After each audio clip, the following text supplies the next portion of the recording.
Buenas, vamos a estudiar el capítulo 7 de las leyes de Eruvin.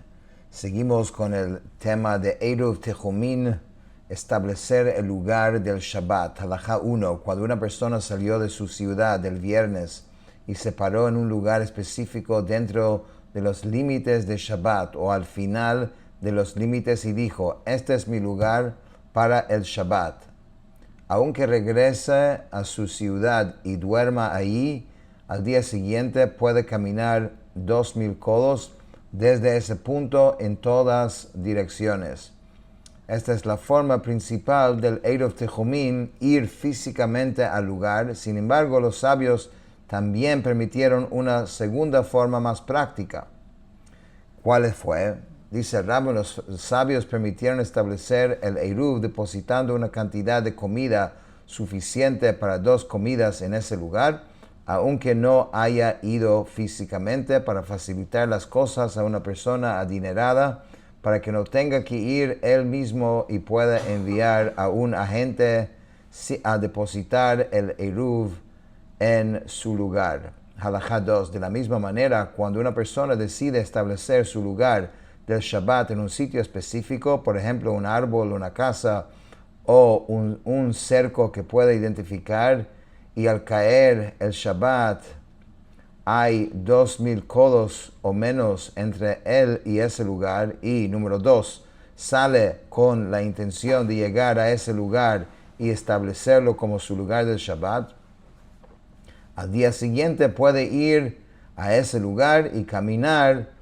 2000 codos en todas direcciones. Y esto aplica incluso si no llegó a ese lugar ni se paró allí, sino que un amigo lo hizo regresar y pasó la noche en su casa, o incluso si él mismo decidió regresar o algo se lo impidió.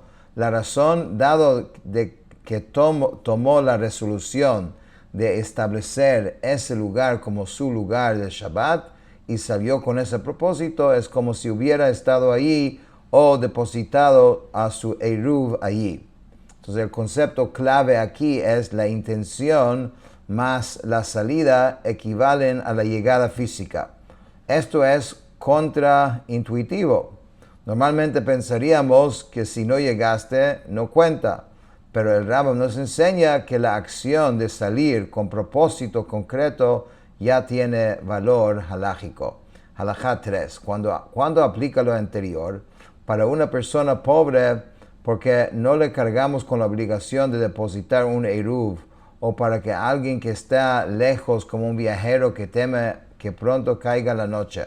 Esta concesión aplica siempre que haya suficiente tiempo en el día para que pudiera llegar al lugar antes de Shabbat si corriera con todas sus fuerzas, y que al caer el Shabbat hubiera 2000 codos o menos entre él y ese lugar.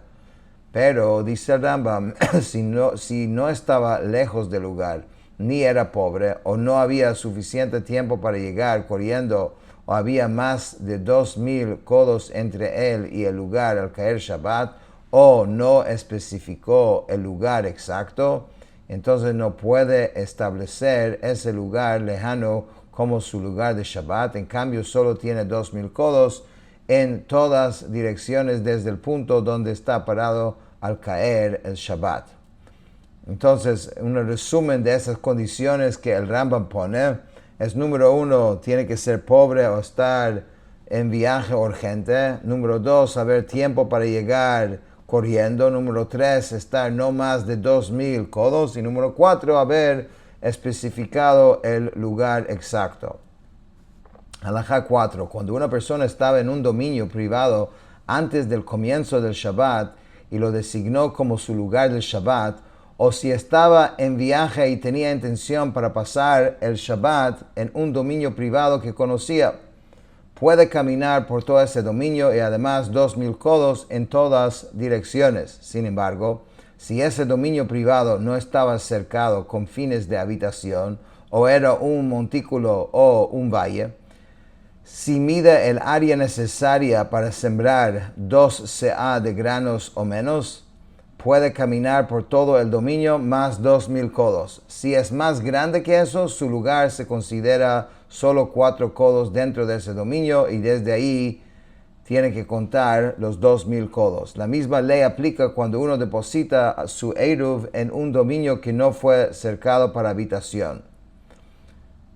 ¿Por qué hay esa diferencia? Porque un dominio cercado para habitación, como un patio, una casa, tiene carácter de un lugar definido. Y por eso se toma como unidad. Pero un campo abierto o un cerro no tiene definición. O sea, no tiene una definición exacta. Si es pequeño, hasta Bet Satayim, que es aproximadamente 2,500 metros cuadrados, aún si así cuenta como un solo lugar, si es mayor es demasiado indefinido y tu lugar se reduce a solamente 4 codos. Halajá 5. Cuando una persona desea establecer un lugar lejano como su lugar, o sea, que sea su lugar de Shabbat, pero no especifica su ubicación exacta, no se considera que lo haya establecido. ¿Cómo? Si dijo, pasaré Shabbat en tal campo, o en tal valle, o a 1,000 codos de aquí, o 2,000 codos de aquí, no estableció el lugar, solo tiene 2,000 codos desde el punto que estuvo al caer Shabbat. En otras palabras, no puedes generalizar así, tiene que ser un sitio específico. Halajá 6. La siguiente regla aplica cuando una persona dice, pasaré el Shabbat bajo esta árbol, o bajo esta roca. Si hay 8 codos o más bajo el árbol o la roca, la persona no estableció ese lugar como su lugar de Shabbat, porque no especificó un lugar exacto, aunque en este caso sí dijo bajo el árbol, pero el espacio debajo del árbol es muy grande. ¿Por qué? Porque si pasara el Shabbat en ciertos 4 codos específicos, podría equivocarse. Quizás los otros 4 codos son los que definió como su lugar del Shabbat. O sea, la lógica de estos 8 codos, tu lugar del Shabbat es un espacio de 4 codos. Si el área bajo del árbol tiene 8 codos o más, caben lugares posibles para dos veces de 4 codos y no sabes cuáles son los que tú designaste. Hay ambigüedad y la ambigüedad va a invalidar el Eruv. Halajá 7. Por lo tanto, es necesario que la persona tenga la intención de establecer una porción específica del espacio, por ejemplo, en la base del árbol, o en su lado sur, o en su lado norte. Si hay menos de 8 codos bajo el árbol y tiene intención de pasar el Shabbat bajo él, adquiere ese lugar como su lugar de Shabbat. La razón es que no hay espacio para 2 lugares y al menos una parte de su lugar ya quedó definido, o sea, ya quedó definida. Este es el procedimiento cuando 2 personas vienen en viaje y una conoce un árbol cerca o otro lugar que desea establecer como su lugar, pero la otra no lo conoce. La que no lo conoce, el lugar debe delegar en la que sí lo conoce y este último debe tener la intención que ambos pasen Shabbat en ese lugar. Halajá 8. Cuando los habitantes de una ciudad enviaron a alguien a depositar su Eruv en un lugar específico y salió hacia allá, pero un compañero lo hizo regresar y no depositó el Eruv en nombre de los habitantes, dado que el Eruv no fue depositado en el lugar deseado, ese lugar no queda establecido como su lugar del Shabbat y no pueden caminar más de 2,000 codos desde el límite de su ciudad. Sin embargo, quien fue a depositar el Eruv sí establece ese lugar como su lugar del Shabbat, porque salió hacia allá con la intención de establecerlo. Por lo tanto, al día siguiente, él puede ir hasta ese lugar y caminar 2,000 codos desde ahí en todas las direcciones. Halajá 9. Lo dicho anteriormente que basta con salir hacia el lugar no significa que debe cruzar el campo y comenzar a caminar por afuera.